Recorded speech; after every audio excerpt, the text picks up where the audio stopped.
외국인들에게 아시아에서 가장 선진국은 어디냐는 질문을 던졌을 때 보통 어느 나라가 선진국이라고 대답할까요? 아직까지는 일본을 떠올리는 외국인들이 더 많다고 하는데요. 특히 일본의 화려한 90년대를 직접 목격했던 장년층 이상의 사람들이 주로 이런 대답을 한다고 합니다.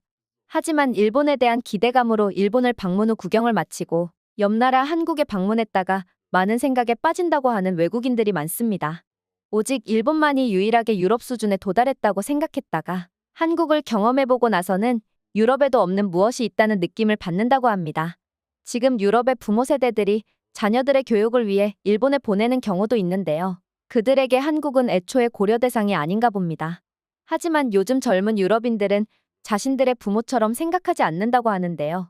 일본의 광팬인 부모 때문에 억지로 일본으로 유학을 갔다가 부모 세대들이 보지 못했던 그들의 적나라한 모습을 까발리겠다는 젊은 여학생이 있습니다.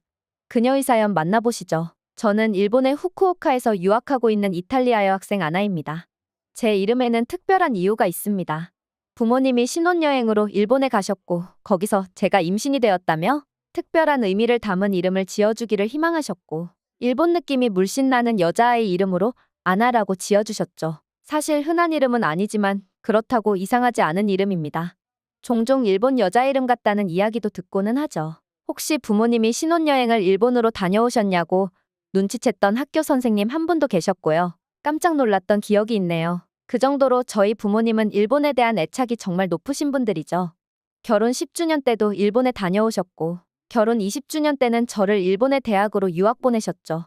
유학이라기보다는 어학연수 개념인데 1년만 대학교 어학원에 다니면서 일본어와 일본의 선진화된 문화를 배워오라며 말이죠. 심지어 부모님의 신혼여행지 중 한 곳인 센다이로 저를 유학 보내실 생각이셨는데 센다이는 후쿠시마 원자력 발전소와 매우 가까운 곳입니다. 저는 절대로 안 된다며 반대했고 그렇게 협의된 곳이 후쿠시마랑 가장 먼 후쿠오카였죠. 솔직히 일본 유학이 그다지 내키지 않긴 했습니다. 일본어 배운다고 요즘 쓸모있는 것도 아니고 차라리 한국어가 낫죠. 하지만 일본이 이탈리아보다 훨씬 잘 사는 나라라는 이미지가 부모님 세대에는 있고 그곳에 가서 언어뿐만 아니라 친절한 일본 사람의 이미지, 선진국 국민으로서의 마음가짐 같은 것만 배워와도 얻어가는 게 많다며 제가 꼭 일본에 다녀오기를 부모님은 바라셨습니다. 그리고 일본에 다녀오면 예쁜 피아트 자동차도 사주시겠다고 하셔서 일본에 갔다 오겠다고 했습니다. 그만 자동차에 넘어가 버렸죠. 사실 1년도 다 채우는 게 아니라 학기는 9개월밖에 안 되었기 때문에 잠시 쉬어간다는 생각으로 이왕 가는 것 기쁜 마음을 가지고 일본에 갔습니다. 처음 일본 생활은 나름대로 재미있었습니다. 어학원 출신의 유학생들도 대학교 동아리 활동에 참여할 수 있었고 저는 그곳에 참여해서 일본인 친구들과 친해지기 위해 노력했습니다. 저와는 생김새가 많이 다른 일본인 친구들과 금세 사귈 수 있었고 덕분에 일본어 실력도 빠르게 늘어가고 있었습니다. 학교가 끝나면 일본인 친구들과 어울려서 노는 날도 많았고 저는 이왕 일본까지 왔는데 경험을 많이 해보겠다고 유학생 신분으로 주 20시간 아르바이트를 할 수 있는데 그 시간을 모두 채워서 일도 했습니다. 빠른 시간 내 일본 현지 적응이 끝났습니다. 거의 일본인처럼 생각하고 행동했죠. 그때쯤부터 제 주변의 일본 친구들은 저에게 솔직한 이야기들을 하기 시작했습니다. 그 중에는 한국에 대한 악담 같은 게 섞여 있었습니다. 저는 의아했습니다. 많은 일본 사람들은 한국 드라마, 한국 음악을 즐겨 듣고 그들을 동경하는 것으로 생각했는데 비난하며 욕하는 사람도 많다는 것을 알았죠. 심지어 그들 중에 한국 드라마를 한 번도 안 본 사람은 없다는 게 웃기긴 했지만요. 제가 일본에 살면서 느낀 것 중 하나는 한국에 대한 분명한 동경과 열등감이 동시에 있다는 것입니다. 어떨 때는 한국 문화에 흠뻑 취해 한국 사람이 되고 싶다가도 어떨 때는 또 한국을 그렇게 비난하는 이중적인 모습이었죠. 유럽의 예를 들면 폴란드 사람이 독일을 동경하지만 한편으로는 싫어하는 그런 감정이랄까요? 붙어있는 옆나라끼리 흔히 발생하는 라이벌의식 같은 것이라고 생각했고 저에게 그들이 한국에 대해서 욕을 하던 그렇지 않던 전혀 관심 밖의 일이었습니다. 제가 그런 이야기가 나올 때마다 그들은 저에게 한국은 나쁜 곳이라는 것을 알려주고 싶어 했는데 수위 높은 이야기들을 하기 시작했습니다. 저는 듣기 싫어서 정말 그러냐고 억지로 놀라는 척을 했고 그러면 일본 친구들은 좋아했습니다. 그냥 짜증나는 이야기들 중 하나였고 흠없는 나라가 이 세상에 어디 있겠냐며 전부 다 빠짐없이 흘려들었습니다. 그냥 친구들과의 관계를 위해 놀란 척 해주었죠. 그리고 부모님이 말씀하신 선진국민의 마음가짐이 바로 이런 거냐고 속으로 한숨을 쉬기도 했습니다. 하지만 장기간 그런 이야기들을 듣다 보니 언젠가부터 저도 영향을 받지 않을 수 없었습니다. 부모님이 일본에 저를 보내신 것도 다 이유가 있는 것이구나 생각하게 되었고, 한국의 문화를 멀리하게 되었습니다. 가본 적도 없으면서 확인된 바 없는 이야기들을 제 입 밖으로 내밀고 있었죠.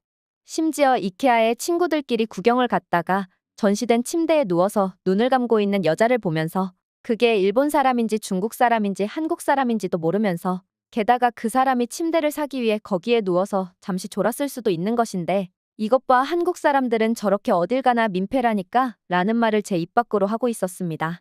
일본인 친구들은 그 이야기를 듣고 깔깔대며 웃었지만 이때 저는 순간적으로 뭔가 잘못되었다는 것을 깨달았습니다.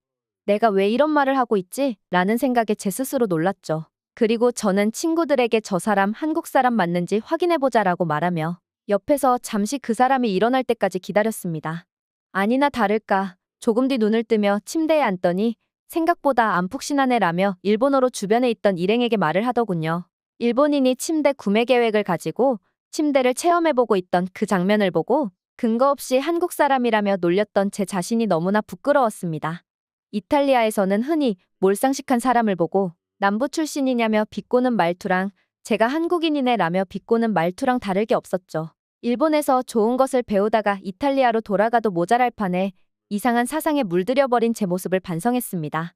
제가 이대로 이탈리아로 돌아가면 한국에 대해서 안 좋은 이미지만 가진 채 돌아가는 것이고, 그렇다면 평생 가본 적도 없는 한국을 나쁘게 생각하게 될 것이 분명했죠. 저는 일부러 제가 다니는 어학원의 한국인들을 찾아 친해지기 위해 노력했습니다. 사실 그 한국인 친구들은 인기가 많죠. 쉽사리 친해질 수 있는 사람들이 아니었습니다. 전 세계가 한국에 대해 열광하고 있는 이 시점, 한국인들은 어디를 나가도 관심을 받는 사람들입니다. 저는 한국에 대해서 궁금해서 적극적으로 그 친구들과 친해지기 위해 노력했습니다. 제 성격과 안 맞지만 한국어 노래를 연습해서 강당 앞에 나가서 노래도 불러봤고요. 한국 친구들의 관심을 받았죠. 강당에서 노래 부르는 게 상당히 임팩트가 있었는지 그 뒤로 한국 친구들뿐만 아니라 많은 친구들이 저랑 친하게 지내고 싶어 했습니다. 한국인 친구들과 친해지는 것도 성공했고 그들과 시간을 보내는 일도 많아졌습니다. 그리고 저는 한국 사람들이 가지고 있는 생각이나 그들의 습성, 그들의 문화에 대해서 알게 되었습니다. 남의 눈치를 보고 늘 조심조심 행동해야 하고 티끌만한 흠이라도 있으면 절대 안 되는 융통성 없는 일본인들과는 다르게 한국 사람들은 거침없이 행동하고 자기 주관이 뚜렷하고 남의 눈치 덜 보는 오픈마인드를 가졌습니다. 유럽 사람들의 성향과 오히려 더 맞았습니다. 유럽처럼 지나친 개인주의가 아닌 일본과 유럽의 중간이랄까요? 오히려 한국 친구들에게서 좋은 점을 더 많이 봤습니다. 일본에서의 학교 생활을 마치고 한국인 친구를 따라서 한국으로 여행을 갔습니다. 친구를 따라서 한국의 곳곳을 돌아다녀 봤고 제가 내린 결론은 하나입니다. 20년 전 부모님이 보셨을 때는 일본이 훨씬 더 좋았을지는 몰라도 지금은 아니다라고요. 한국의 장점을 하나하나 나열해서 설명드릴 수도 있지만 딱 한 가지 질문을 드리는 걸로 충분하겠다는 생각이 듭니다. 그럼 질문 하나 드리겠습니다. 일본 사람들은 한국을 동경합니다. 하지만 그런 마음을 숨기려 하고 자존심 상해합니다. 그러면서 어떤 방식으로라도 한국을 비난하죠. 자, 그럼 어디가 더 선진화된 곳이죠? 오늘의 사연은 여기까지입니다. 다음에도 좋은 영상으로 찾아뵙겠습니다. 감사합니다.